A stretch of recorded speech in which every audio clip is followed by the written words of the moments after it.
Достар, мен бүгінгі тақырыпта сіздерге ордер блокты қалай табамыз, графиктегі ордер блокты қалай дұрыс табамыз, және де қалай дұрыс пайда келтіретін позициямызды ашамыз.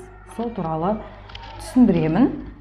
Ордер блок дегеніміз жалпы мына жерде баға осы екі аралықта жүреді. Қайда баратыны белгісіз. Мына жерде шортқа кіргендердің стоптары мынаның үстінде, лонгқа кіргендердің стоптары мынаның астында. Яғни астында да үстінде де ақша жатыр. Осылай трейдерлерден ақша жинайды. Біз бұл екі аралықта ешқандай позиция ашпаймыз.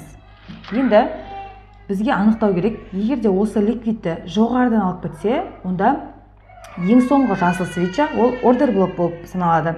Егер де ликвидті төменнен алып кетсе, онда ең соңғы қызыл свеча ол ордер блок болып саналады. Ол екеуінің разницасы, мынау жоғарыдағы ордер блок ол медвежий ордер блок болады. Бұны біз шорт позиция ашу үшін іздейміз.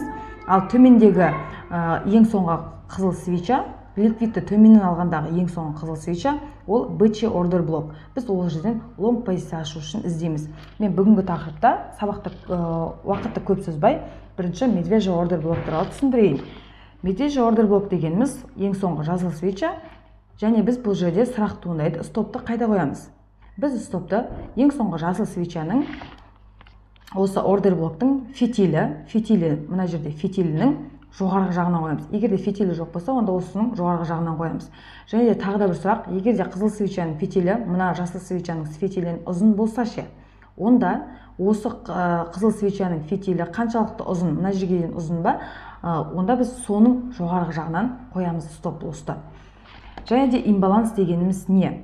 Имбаланс дегеніміз ол кез келген үш свечаның бірінші свечаның фитилі мен үшінші свечаның фитилі осы екі аралықтағы ашық қалған жер, ол бізде имбаланс деп аталады. Яғни бұл жерде әлі сауда жүрген жоқ. Трейдерлердің ашық позициялары бар деген сөз. Енді бұны графикке салып көрсететін болсам, мына жерде біз сразу анықтауымыз керек. Графикті ашқан кезде біз бұны көре білуіміз керек. Графикті ашқан кезде бізге не көрініп тұр? Мына жерде ликвид бар. Мына жерде ликвид жинап жатыр. Мына екі аралықта, мына екі аралық ликвид жинап жатыр. Және де мына жерде де бағаны консолидацияға түсіріп жатыр. Консолидацияға түсіру деген ликвид жинау деген сөз. Яғни трейдерлердің жоғарыда да төменде де стоптары болады.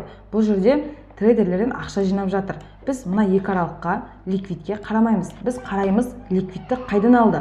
Жоғарыдан алды ма, төменнен алды ма? Соған қарайтын боламыз. Мына жерде қарап тұрсаңыздар, мыналарды өшіріп тастайын қазір.